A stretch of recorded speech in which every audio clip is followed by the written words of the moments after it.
This is Mark Hall. He's 48 years old. He's a husband, a father, and he's a quadriplegic.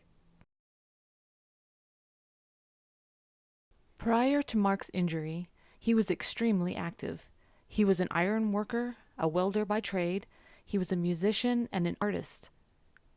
On August 8, 2007, he was involved in an auto accident and became a C4, C5, C6 quadriplegic. A typical day for Mark begins pretty standardly, but can vary throughout the remainder of the day depending on the time of year. For example, every morning begins with a bowel program. His wife, Kelly, wakes up first, rolls him over on his left side, propping him up on a pillow, and inserts a rectal suppository laxative into his rump. The suppository usually takes about 45 minutes to an hour to work, and he generally remains asleep during this time. After Mark has done his duty, Kelly wakes him up, gets him cleaned up, empties out his Foley catheter, and then gets him dressed. After he's dressed, Kelly continues the morning routine by giving him a shave, washing his face, brushing his teeth, and wetting and combing his hair. This can take anywhere from a half an hour to an hour. Although because Kelly is basically Wonder Woman, she has done it in as little as 10 to 15 minutes when the situation has required. The next part of the day is where his routine can vary. 2 days a week, he attends physical therapy at a recovery facility located about an hour away. He is also attending college, so depending on the schedule, he might have classes to attend as well as any given day of the week, or he can simply have a day off. So, if it's a day off day, then he usually remains in bed and waits to eat until his appetite tells him it's time to do so, usually around noon. Staying in bed, however, is not as much of a drag as it might sound. He has a fancy adjustable bed which allows to raise up his legs and back and sit normally, rather just laying down all day. If the day is a therapy or school day, Kelly will transfer him from the bed to his wheel chariot, and after he rolls into the kitchen, either Kelly or one of his daughters will feed him breakfast before he heads out the door. They have a modified Dodge Grand Caravan with a rear loading ramp that he rolls into, and after his wife and daughter strap him and his chariot down, they hit the road towards their destination of the day. During a therapy day, once he arrives at the facility, Kelly or one of his girls will unstrap him, where he rolls into the facility and lets the trainers have their way with him for the next 2 hours. If it is a school day, Kelly will unstrap him and they will roll into class together. More often than not, Kelly attends class alongside him to help with anything he might need. Anything from note-taking, raising her hand to get the professor's attention on his behalf, to giving him a drink of water or sitting him up if he loses trunk control. Evenings are fairly routine. If he is home early enough for lunchtime, he will have lunch wherein Kelly or one of his girls will feed him. If it is closer to dinner, then they will do dinner the same way. After the food is settled enough, Kelly and the girls will transfer him from his chair to his bed. Kelly will undress him, and they will both settle in for the night. Depending on impending schedules, 2 to 3 times a week, Kelly will also give him a bath and wash his hair, either in the morning before getting him dressed, or at night before bed after getting him undressed, and each morning the routine starts all over again. As you can see, each day is a family affair and a logistical accomplishment. So what special challenges does Mark face? His simple answer is too many to name. A good way to understand what challenges a quadriplegic faces every day would be to sit yourself in a chair, have someone strap your legs down to the chair by the thighs and ankles, and have someone tie your hands behind your back. Now simply sit there and think of all the things you would like to do. As a human, you can start with the simple stuff too. Get a drink of water. Eat something, scratch your nose, scratch your ear.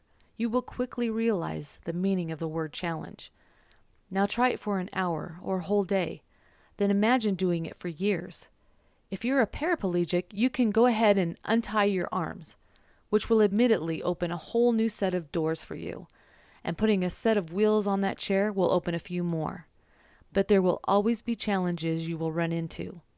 And by the way, you haven't even left your house yet. out in the world brings the challenges to a whole new level. It can be incredibly terrifying, but once you overcome them, it becomes incredibly fulfilling.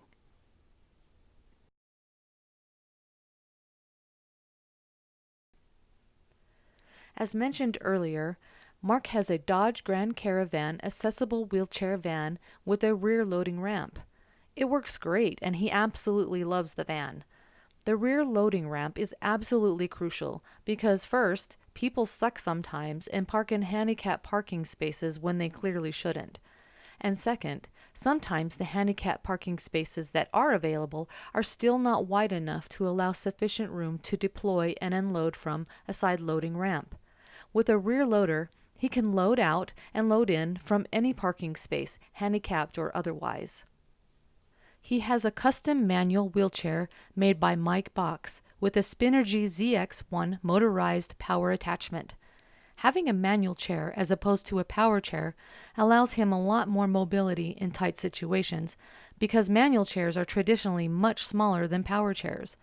The ZX1 attachment rolls underneath his chair and clamps onto an axle to provide a power source that essentially converts his manual chair into a power chair in a few seconds. It can also be easily detached in seconds, turning his chair back into a manual chair. They both work great together, and he absolutely loves them because he would quite literally not be able to get around without them. For the first 7 years after his injury, he had to be pushed around in a regular manual chair, but after acquiring the ZX1 attachment, he is now able to move around and reposition himself without assistance.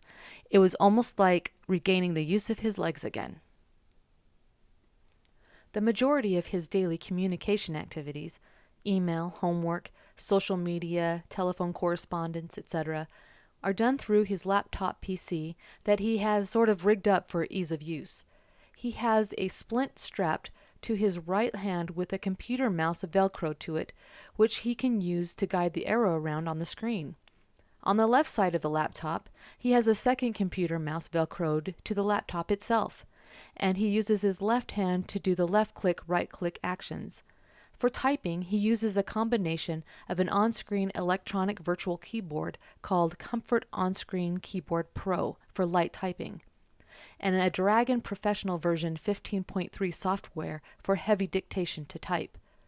And Dragon is powered by a Buddy Desktop Mini 7G microphone that he also has velcroed to the laptop keyboard area. This setup has been incredibly useful for him for almost 12 years now. With it, he's been able to stay in touch with his friends across the planet and the rest of the outside world, watch TV and movies, listen to music, make music again, create art again, author 3 books, go back to college, and on and on. One major acquisition he was lucky enough to enjoy recently was a king-size adjustable bed. While spending an extended time lying in bed may sound like a wonderful vacation to some, it can quite rapidly become a drag when you have no other choice. Pressure sores on the legs and rump are quite common in the disabled community, and the most common way to heal them, other than bandages and ointment, is to stay off of them, i.e., stay in bed. With an adjustable bed, however, he has been able to stay off his rump and heal various pressure sores while still being able to adjust his head and legs into position where he can eat, drink, read, watch TV, and operate his laptop. If it wasn't for the adjustable bed, he would likely have to drop out of school a couple of times when serious bad pressure sores have developed. If it wasn't so expensive, nearly $6,000, he would say it was priceless. He also has what is called a Hoyer lift. It is a powered device, kind of like a mini crane, with a sort of sling that his wife puts under him, attaches it to the lift, and is able to lift him from the bed to the chair, from the chair to the couch, couch to the chair, chair to the bed, etc., etc.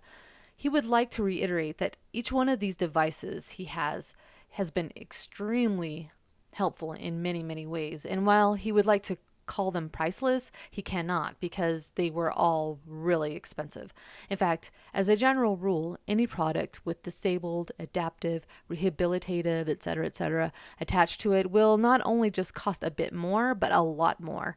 One example from personal experience, a simple nylon climbing harness made by REI costs around $40 to $60. The same harness sold on various adaptive websites for the purpose of transferring a disabled person from their chair to a vehicle sells for $400 to $600. No joke. So as far as anything he dislikes about adaptive technologies in general, if he had to list anything, it would no doubt be affordability. Nothing is accessible if you can't afford it. According to Mark, it seems like each time he has an idea for a new piece of technology to address a specific problem, he eventually discovers, pleasantly, that there is actually something already out there. He can honestly say that almost any physical task a disabled person might want to perform but is unable to do, there is more than likely a piece of assistant technology already in existence.